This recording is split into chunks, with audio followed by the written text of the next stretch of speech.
ओम अखंडानंद संबोधो अदियस्य जायते गोविंदं तमहं वंदे चिदानंदतनुं गुरुं शंकरं शंकराचार्यं केशवं बादरायणं सूत्रभाष्यकृतौ वंदे भगवन्तौ पुनः पुनः ईश्वरो गुरुरात्मेति भेद विभागिने व्योमवद्व्याप्तदेहाय दक्षिणामूर्तये नमः।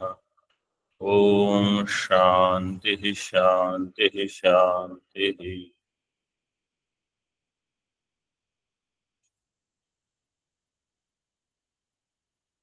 136 श्लोक टीका। यस्य पुरुषस्य प्राणायामात् प्राणायामेन इंद्रिय संयमेन च मनसो निश्चलत्वं स्थैर्यं प्रसादोपि सहज स्थिति आत्मनो उन्मुखी स्थिति अनायासेन भवति तस्य च यम एव सम्यक दृष्टि है। यस्य पुरुषस्य, जिस पुरुष के लिए प्राणायाम के द्वारा, प्राणायामात, प्राणायाम के साथ इंद्रिय संयमनम भी लिया है, क्योंकि प्राणायाम करने से भी इंद्रिय संयम होगा। इससे क्या प्राप्त होगा? मनसो निश्चलत्वम स्थैर्यम, मन का जो निश्चलत्वम स्थैर्यम प्राप्त होता है, और प्रसादोपि भवति, कैसे? सहज स्थिति ही आत्मनो उन्मुखी स्थिति ही अनायासेन भवति। आत्मोन्मुखी स्वामी जी। आत्म, हाँ, आत्म उन्मुखी मतलब आत्मनः उन्मुखी। समास करोगे तो विग्रह आत्म, आत्मनि उन्मुख नहीं, आत्म उन्मुखी स्थिति आत्मनि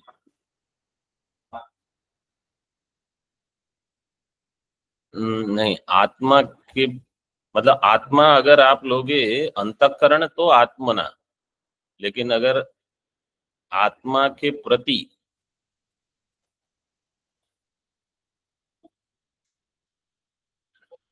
मतलब सहज स्थिति आत्मोन्मुखी,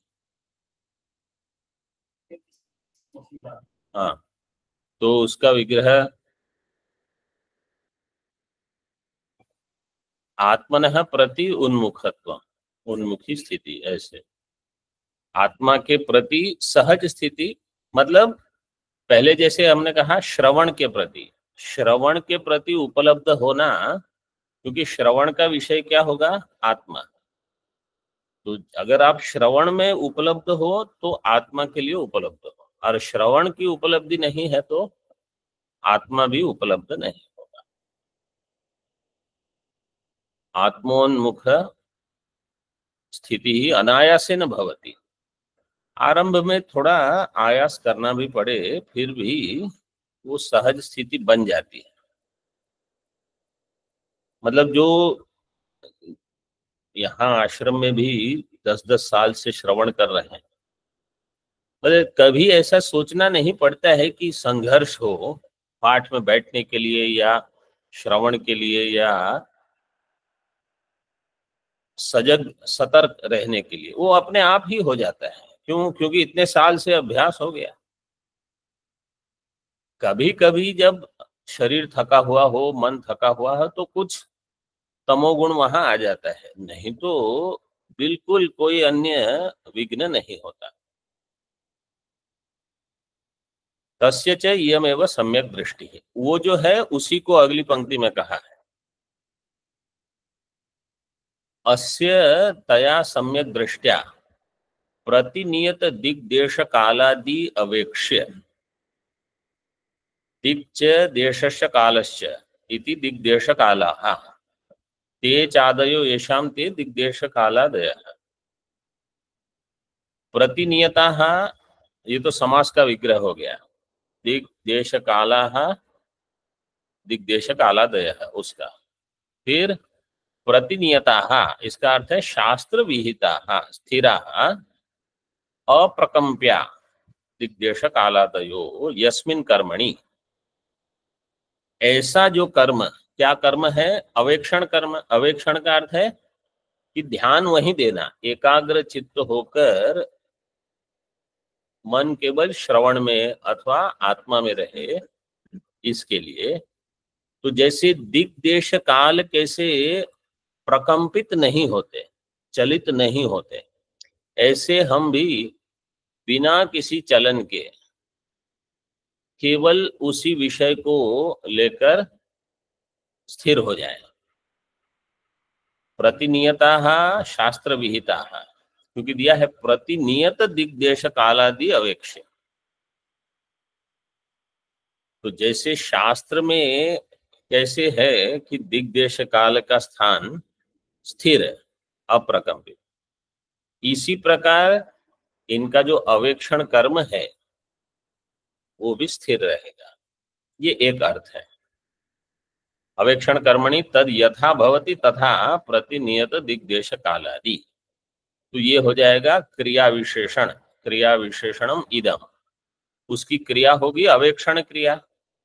तस्य अवेक्षण क्रिया, तस्य पुरुषस्य अवेक्षण क्रिया दिग्देश कालादिवत स्थिरा अप्रकंप्या भवति इति आशय। उनका जो आत्म के प्रति अवेक्षण, मतलब जो भी श्रवण कर रहे हैं अथवा कुछ लेखन का कार्य कर रहे हैं, बिल्कुल इसमें कोई इंद्रियों के द्वारा विघ्न ना आए। मतलब यहाँ तक कि आप ये भूल जाओ कि अच्छा भोजन करना है आज, इतनी एकाग्रता हो जाती है। नहीं तो भूख प्यास लगती है, अशना पिपासा, वही आपको चिंतित कर देगी। लेकिन जो प्रौढ़ साधक हो जाते हैं तो उनमें तो ये देखा ही जाता है, और अगर अभ्यास किया है तो बहुत पहले से ये हो जाएगा कि अशना पिपासा को इतना महत्व नहीं दिया जाएगा। अगर कुछ चलो शरीर को चलाना है तो उसमें कुछ डाल देते हैं,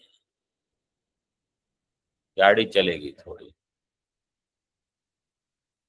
तो जीवा के लिए तो कभी भोजन नहीं करना।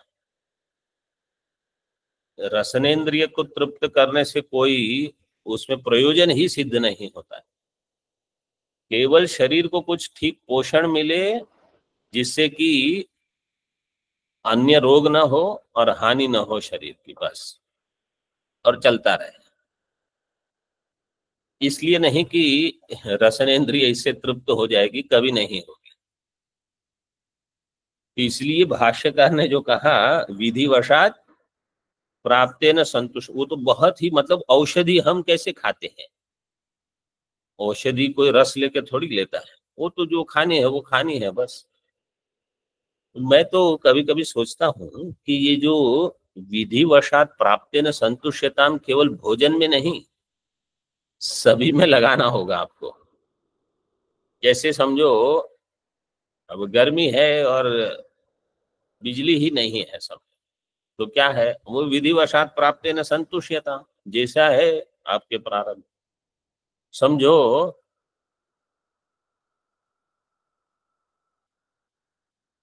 किसी विद्यार्थी को आपने प्रश्न पूछा और 2-3 विद्यार्थियों को पूछा, किसी को नहीं आया, वहां भी विधिवशात प्राप्त है न संतुष्ट। गुरु को क्या करेंगे वो जैसे विद्यार्थी है उससे आपको संतुष्ट होना पड़ेगा, आपके प्रारब्ध में ये है।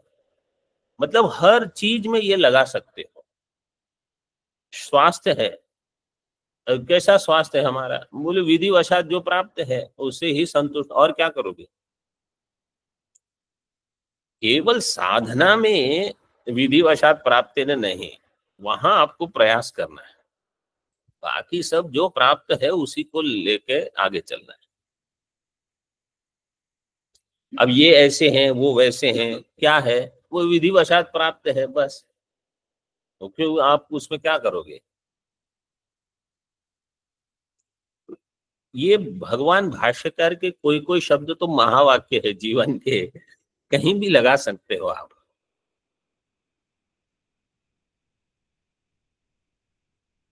क्वचिदपि, आगे देखिए टीका में, क्वचिदपि कदाचिदपि दमो नो न हन्यते। यहां मैंने कल बताया था दूसरा जो पाठ है उसमें अदमो, हाँ, नो अदमो हन्यते, ऐसे वहां पाठ है, तो वहां फिर अर्थ थोड़ा अलग है। इसकी इसके सारे श्लोक श्रृंगेरी की वेबसाइट पे उपलब्ध है। ये पूरी भगवान भाष्यकार का जो जो लिखा हुआ है बड़े ग्रंथ, वो सब वहां उपलब्ध है। केवल श्लोक है, टीका वहां नहीं है, लेकिन कभी अगर श्लोक पाठांतर देखने हो तो वहां देख सकते हैं। क्वचिदपि कदाचिदपि दमो न हन्यते, इनका दम जो है वो कभी नष्ट नहीं होगा, मतलब इंद्रिय निग्रह बना रहेगा। तस्य चिरकालाभ्यासात् तेषाम् इंद्रियाणाम सम्यक नियंत्रणम प्राप्तम। चिरकाल अभ्यास से उनकी इंद्रियों का सम्यक नियंत्रण वहां प्राप्त है। सदश्वा इव सारथे है इति श्रुते है। ये जैसे कठोपनिषद में इंद्रियां है वो रथ अश्वस्थानीय है, तो सद अश्व अगर है तो वो सारथी को अपने स्थान पर ले जाएगा। और समझो युद्ध वगैरह में सारथी अगर घायल भी हो जाता है तो अश्वों को पता है इनको वापस कहाँ ले जाना है, मतलब इतने तैयार रहते हैं वो।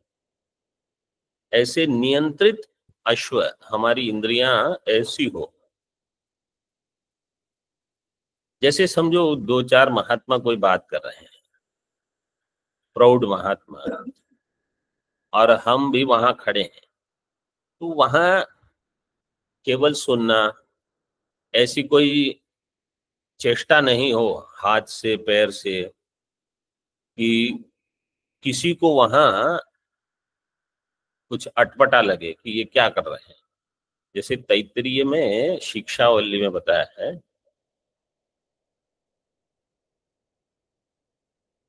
तेषाम आसने न प्रश्वसितव्यम, ऐसा कुछ है। अंत में आसने त्वया न प्रश्वसितव्यम, श्रद्धया देयम अश्रद्धया देयम उसके पहले।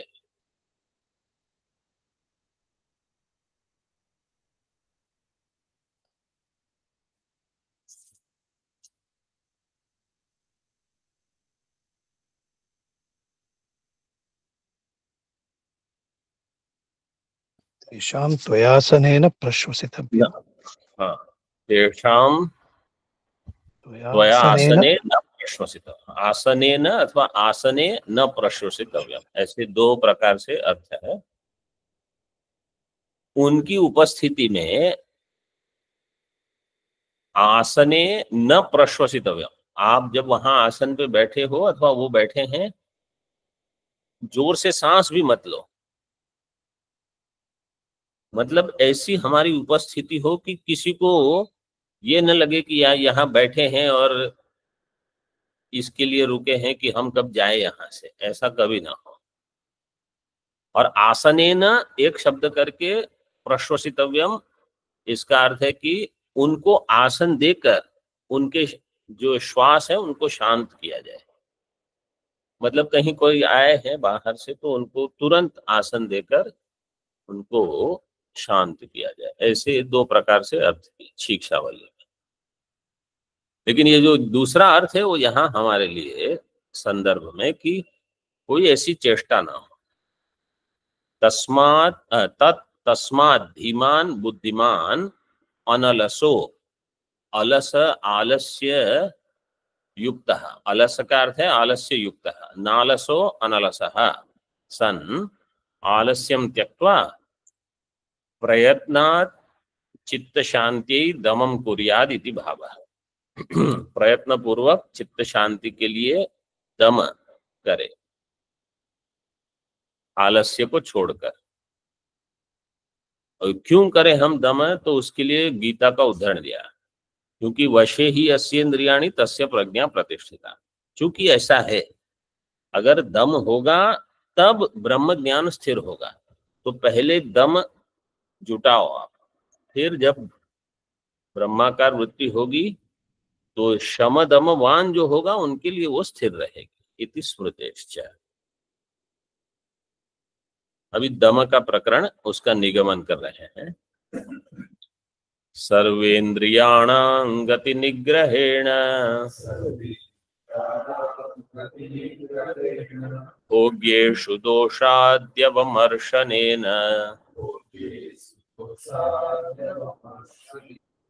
ईश प्रसादाच्च गुरोः प्रसादात्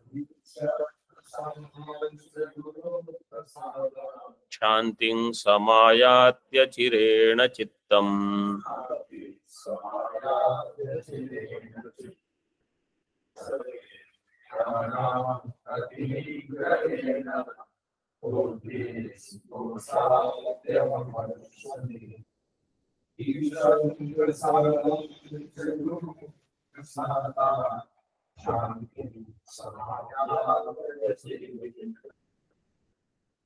सर्वेन्द्रियाणां गति निग्रहेण एक, भोग्येषु दोषादि अवमर्शनेन दो, ईश प्रसादात् तीन, च गुरोः प्रसादात् चार, चित्तम अचिरेण शांतिम समायाति। चित्त शीघ्र शांति को प्राप्त कर देता है। तो दम का प्रयोजन क्या है? चित्त की शांति के लिए दम है। फिर शांत चित्त क्या करेगा? श्रवण करेगा। कोई भी साधन चतुष्टय जो बताया है ना, उसको घुमा फिरा के आपको श्रवण तक पहुंचाना है। क्योंकि अथा तो ब्रह्म जिज्ञासा, अथ का अर्थ क्या है? साधन चतुष्टय अनंतरम। अतः का अर्थ क्या है? अतः का अर्थ वहां है क्योंकि कर्म से जो भी प्राप्त है वो अनित्य है। हेतु, अतः वहां हेतु के लिए है, क्योंकि जो जो कर्म सिद्ध होगा वो अनित्य होगा। यत् कृतकम तद अनित्यम। तो इसलिए साधन चतुष्ट के अनंतर ब्रह्म जिज्ञासा कर्तव्य। ये पूरा इसका प्रयोग है। और ब्रह्म जिज्ञासा में जिज्ञासा का अर्थ क्या किया है? विचार। मतलब क्योंकि कर्म से जो प्राप्त होगा वो अनित्य होगा, इसलिए साधन चतुष्ट के अनंतर ब्रह्म का विचार करना है। तो साधन चतुष्टय का संबंध किसके साथ जुड़ना चाहिए? ब्रह्म विचार के साथ। और कोई बीच में है ही नहीं प्रयोजन।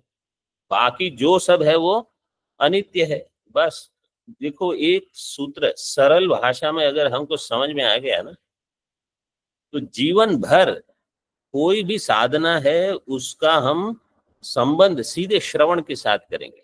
और श्रवण भी किसका हो? ब्रह्म का।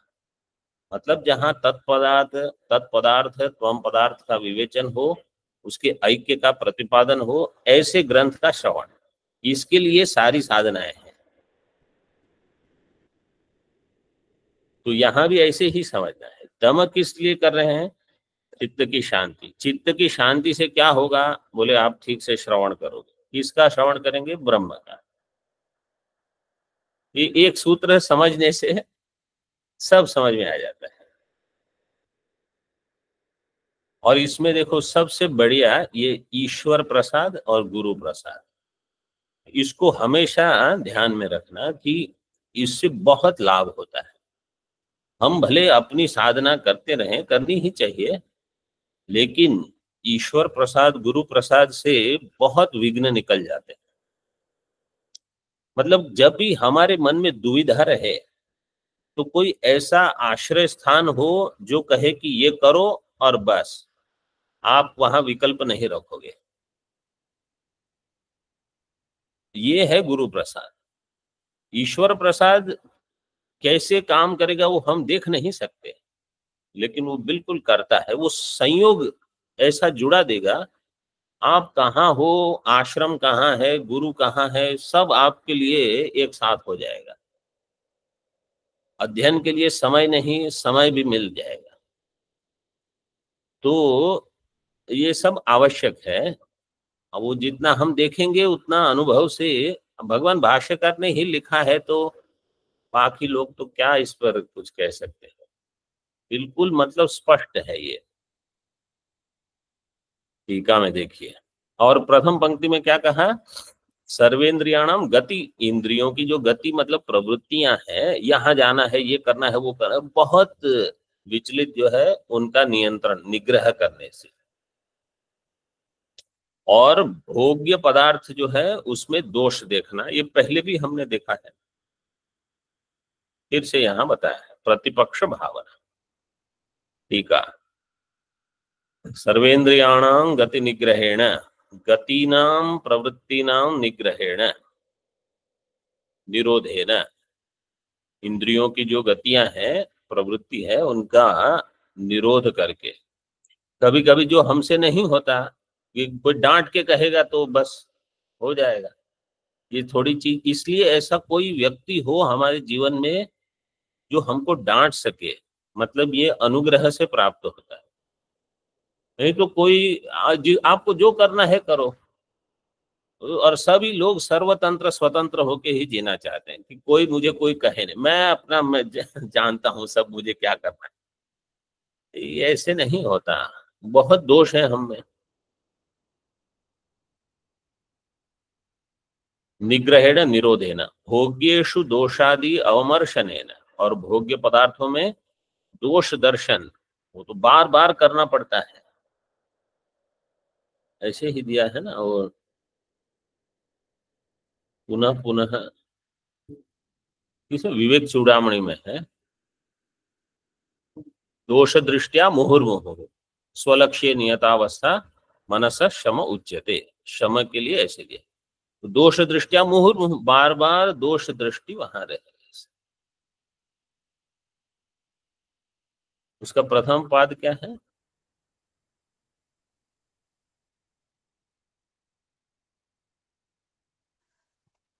विरज्य ऑनलाइन, विरज्य विषय व्राता। सही, विरज्य विषय व्रातात् दोष दृष्टिया भोग्येषु दोषादि अवमर्शने, दोषादीनाम अवमर्शनेन विचारेण प्रतिपक्ष भावनया दोष दर्शनेन, ये हो गया दो। फिर ईश प्रसादात, ईश्वरस्य सर्व, ईश्वर के लिए थोड़े विशेषण दिए हैं। अभी जिन्होंने मांडुक्य पढ़ा है उनको पता है ये कहाँ से आए हैं। सर्वज्ञस्य सर्वेश्वरस्य सर्वांतर्यामिनः, ये तीन विशेषण मांडुक्य के हैं। कौन सा मंत्र है, छठा मंत्र, एष सर्वेश्वरः एष सर्वज्ञः एषोऽन्तर्यामी एष योनिः सर्वस्य प्रभवाप्ययो हि भूतानां, ये है मंत्र वहां। फिर ईश्वर कैसा है, सर्व कर्म फलदाता है,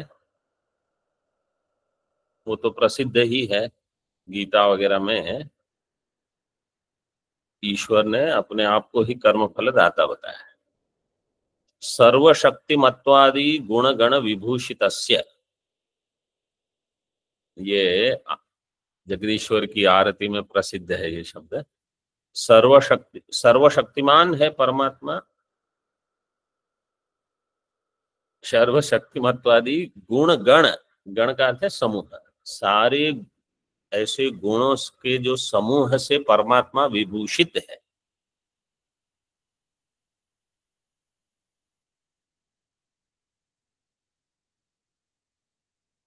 कभी कभी साधकों को ऐसा होता है कि परमात्मा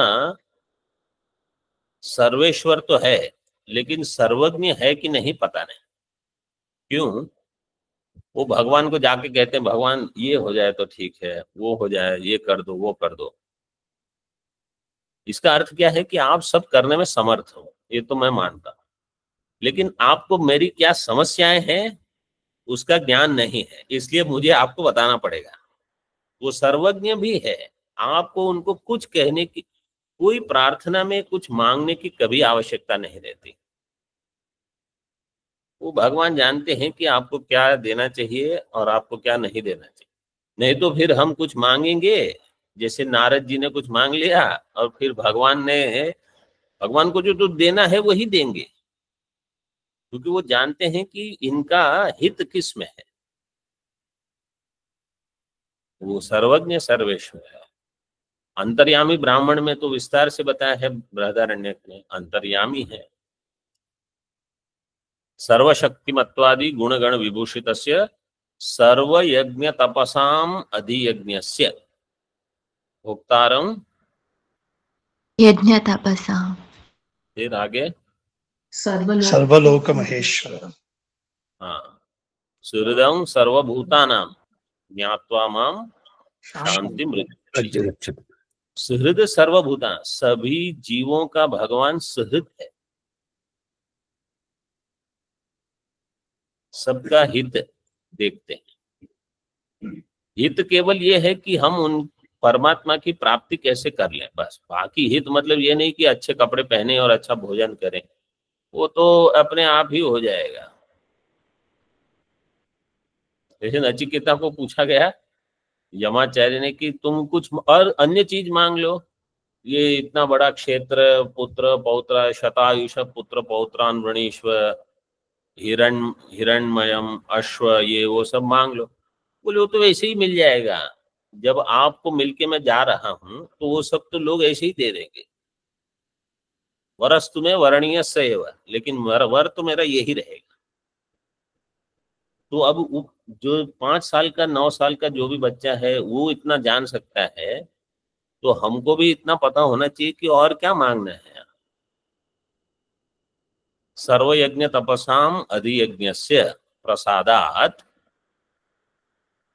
अधियज्ञ, अधियज्ञ शब्द 8वें अध्याय में है गीता के।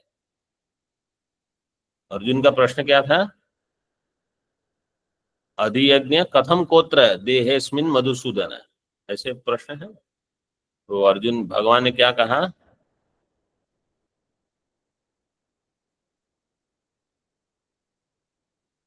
अधियज्ञ कथम कोत्रम देहेस्मिन्। वो तो प्रश्न है, भगवान का उत्तर क्या है? अक्षरम अधियज्ञो तो हमें वात्र देहे अधियज्ञो अहम एव अत्र देहे, इस देह में मैं ही अधियज्ञ हूं। तो ये जो भगवान ने अपने लक्षण बताए हैं, उनका जितना चिंतन हो हम इतने अधिक समर्पित हो जाएंगे। ये सबको पता लगा? 8वें अध्याय में ये है। अधियज्ञस्य प्रसादाच्च गुरोः प्रसादात् अनुग्रहेण अचिरेण चित्तम शांतिम समायाति। और गुरु के प्रसाद से, गुरु के बारे में तो आपने कुछ लिखा ही नहीं। आगे देखो, श्री गुरोर महिमा ग्रंथारंभे एवं वर्णितः।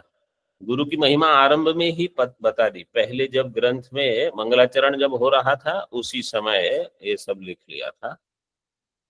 तस्य गरी, महिमन शब्द पुल्लिंग है, इसलिए महिमा वर्णितः, गुरोर महिमा वर्णितः। तस्य गरीय अविद्या ग्रंथि भेदिनः परम कारुणिकस्य प्रसादात् शांतिर्भवत्येव। गरीयस में क्या सूत्र लगेगा? गुरु का गर्भ आदेश हो जाएगा।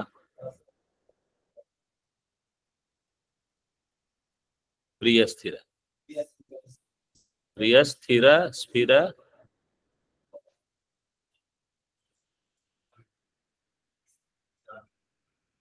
वृंदाणाम प्रस्थ स्व वर प्रिम।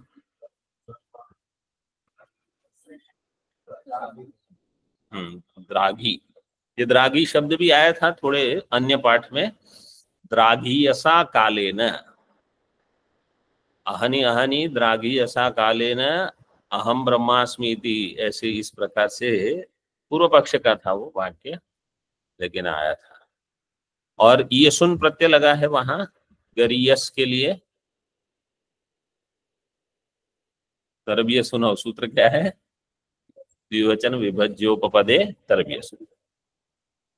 तो जहां दो के बीच में अथवा अधिक के बीच में भी, यहाँ वैसे तो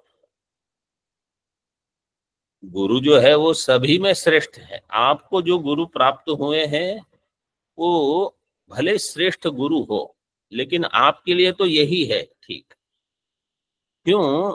क्योंकि परमात्मा ने उनको भेजा है आपके लिए।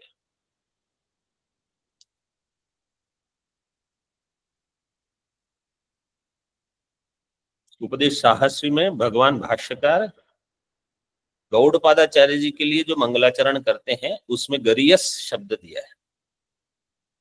उपदेश साहस्री तत्वमसी प्रकरण में आता है। हाँ, जो अभी उपदेश साहस्री पढ़ रहे हैं उनको याद है ये? प्रमथ्य वज्रो पमयुक्ति संभृतैहि श्रुतेररातीन् शतशो वचोसिभिः ररक्ष वेदार्थ निधिम विशालधीहि नमो यतीन्द्राय गुरोर गरीयसे। हमारे गुरु कैसे हैं? भगवान भाष्यकार कहते हैं गौड़पादाचार्य जी यतीन्द्र गरीयस गुरु हैं, सबसे श्रेष्ठ हैं। नमो यतीन्द्राय गुरोर गरीयसे, वहां से ये शब्द। जो भी टीका के शब्द हैं, कहीं कहीं भगवान भाष्यकार ने अथवा गीता के श्लोक अथवा कहीं वहां से प्रेरणा अगर मिलती है तो सर्वम शिवम तस्य गरीयसो अविद्या ग्रंथि भेदिने। देखो ये अविद्या ग्रंथि भेदिन, ये सुरेश्वराचार्य जी ने भाष्यकार के लिए शब्द प्रयोग किया है नैष्कर्म्य सिद्धि के। इसमें क्या है वो श्लोक?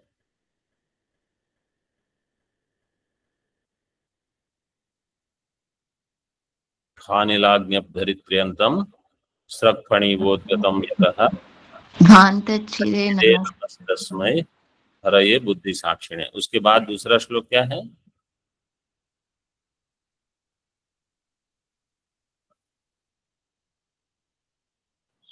अलब्ध्वातिशयं यस्माद् व्यावृत्तास्तमबादयः गरीयसे नमस्तस्मै अविद्या ग्रंथि भेदे।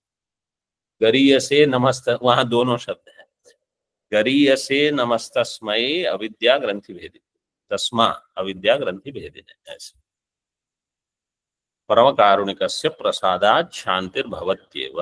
यहाँ दम का प्रकरण पूरा कर दिया। अब तितिक्षा। तितिक्षा शब्द तिज धातु, तिज निशाने से, वहां क्षमायाम भी दिया है। निशाने बोलते हैं, लेकिन मुझे लगता है इसके लिए क्षमा, क्योंकि तितिक्षा मतलब किसी को क्षमा। निशाने से क्या अर्थ बनेगा तितिक्षा के लिए? तिज निशाने क्षमायाम च, ऐसे दो अर्थ दिए। हाँ, तो निशान अर्थ में क्या तितिक्षा करना मतलब?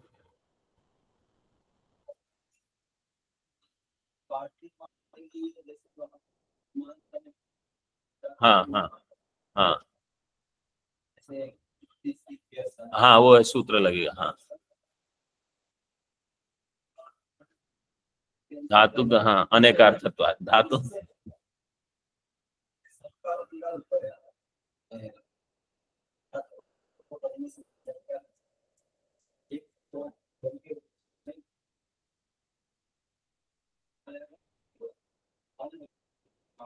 हम्म,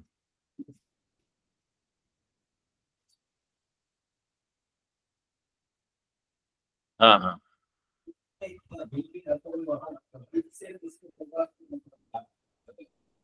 तो ये जो सूत्र है फिर वहां गुप्तिज किद्यः सन, वो वहां लेकिन तितिक्षा बनाने के लिए।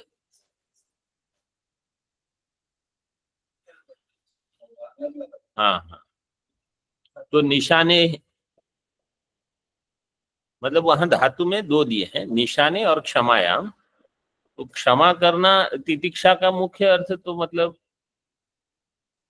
हाँ सहन करना, तो वही जैसे दिया है सहनम सर्व दुखानाम। ठीक है, तो तीज धातु से फिर द्वितीय करके तितिक्षा टाप प्रत्यय करके हाँ।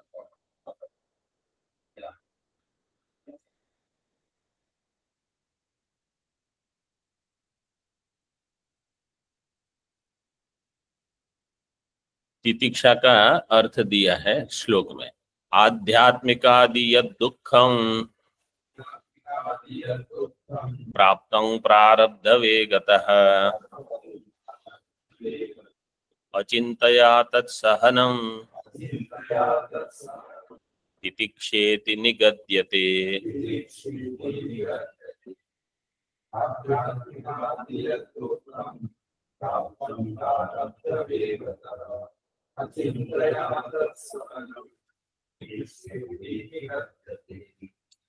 आध्यात्मिकादि यद दुखम प्रारब्ध वेगतः प्राप्तम तत् अचिंतया सहनम तितिक्षेति निगद्यते।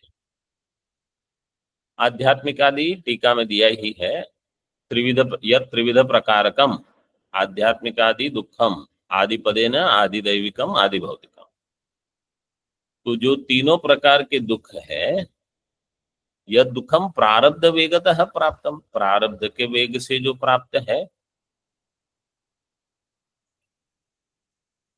टीका देखते रहिए, प्रारब्ध वेगतः प्रारब्धस्य कर्मणः फल रूपेण वेगतः प्रवाहात् प्राप्तम।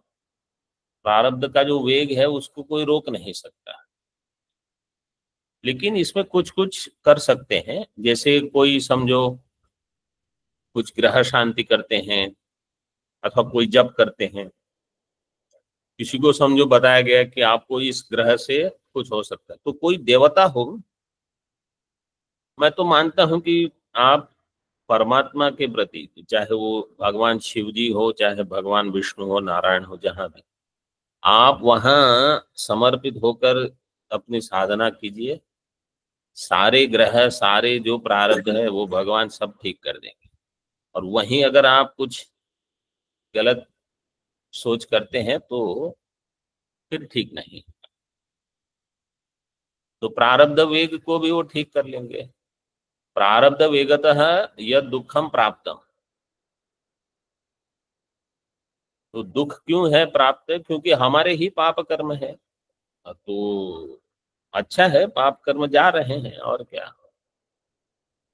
उसका अचिंतया तत्सहनम, ज्यादा उस पर चिंतन नहीं करना, दुखी नहीं होना और सहन करना, वो है तितिक्षा।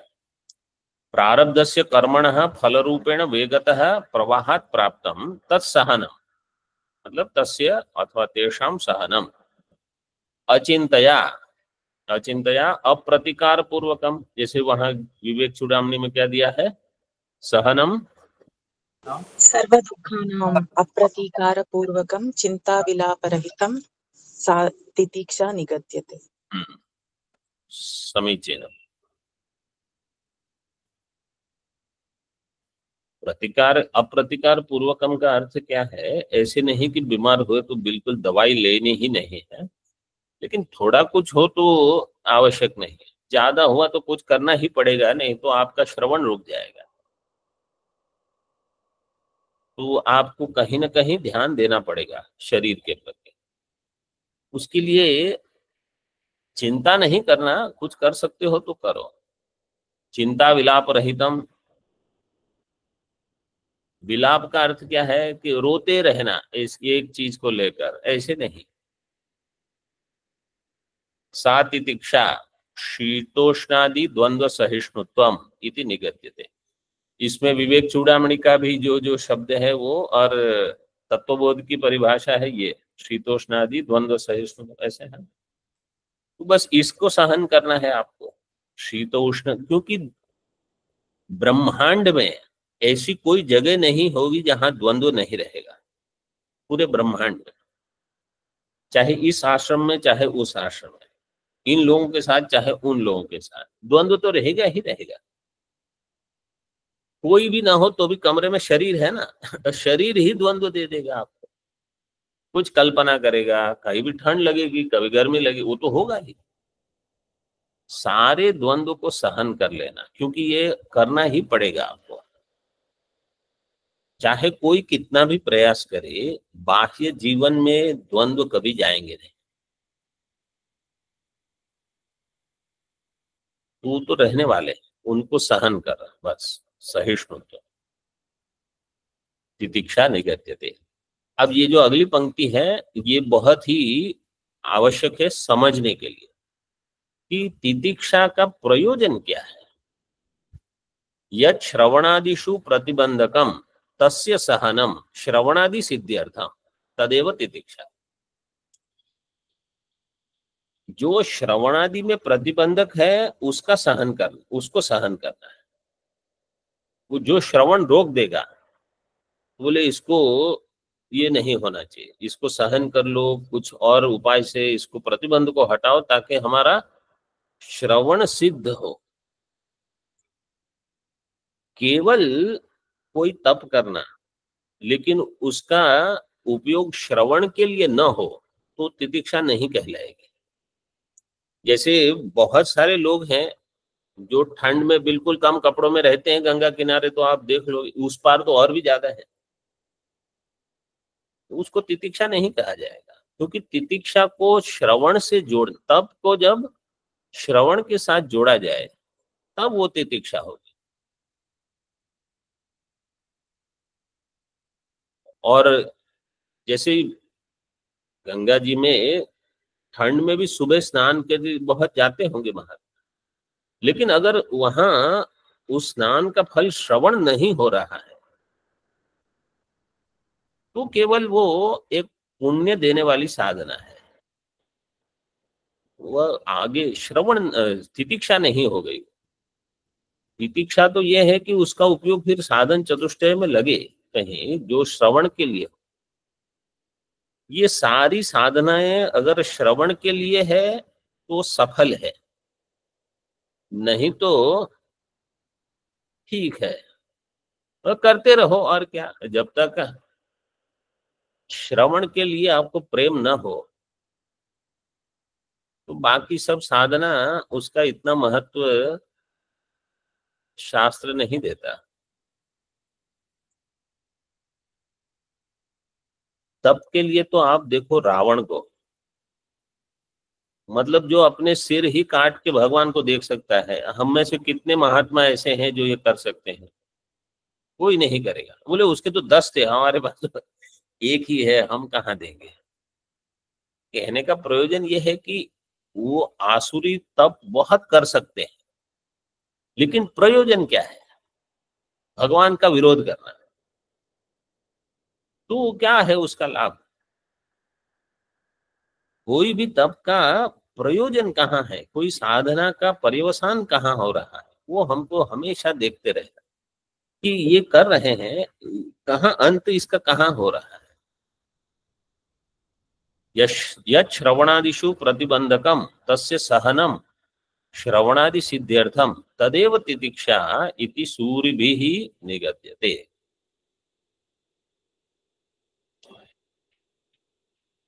मुह्यन्ति सूरयः, वहां का है भागवत जी। सूर्य मतलब जो अच्छे अच्छे साधक हैं वो भी कभी भ्रमित हो सकते हैं, लेकिन यहाँ तितिक्षा निगद्यते मुनि भी ही सूर्य भी ही ऐसे।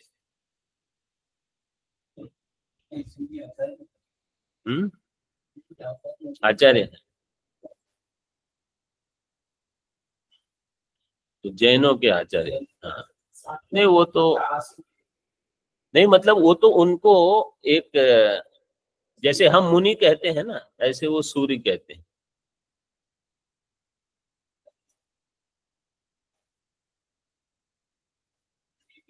हाँ हाँ, ऐसा बताते हैं कोई, मतलब जो भी श्रेष्ठ ऐसे विद्वान होंगे तपस्वी, उसके लिए।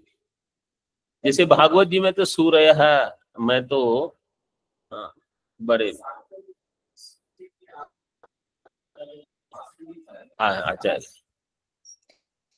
ये तो केवल ऐसे ही पद दिया है कि सूर्य भी का अर्थ है विद्वान लोगों के द्वारा। ठीक है, आज यहाँ तक रखते हैं। ओम पूर्णमदः पूर्णमिदं पूर्णात् पूर्णमुदच्यते पूर्णस्य पूर्णमादाय पूर्णमेवावशिष्यते। ओम शांति शांति शांति।